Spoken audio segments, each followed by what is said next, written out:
As we are aware, the KCPE examinations were administered concurrently with KPSEA summative exams for grade 6 learners. But following the recommendation of the Presidential Working Party on Education Reforms and the directive by His Excellency the President on domiciling of junior secondary school, and the fact that KPSEA will not be used for placement of learners, but for monitoring learner progress, NEC will report on KPSEA at 3 levels as follows. There will be a report on individual learners for the summative assessment.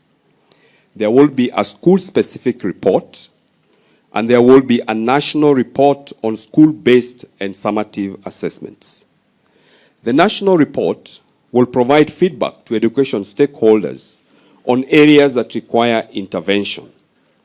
The report will indicate the proportion of learners at each of the performance levels per subject, where perhaps we need to do some interventions. The report will be very useful to the Kenya Institute of Curriculum Development, the Teacher Service Commission, and the Ministry of Education as we continue with the rollout of CBC. There will be a school-specific report whose scope will be limited to the individual schools.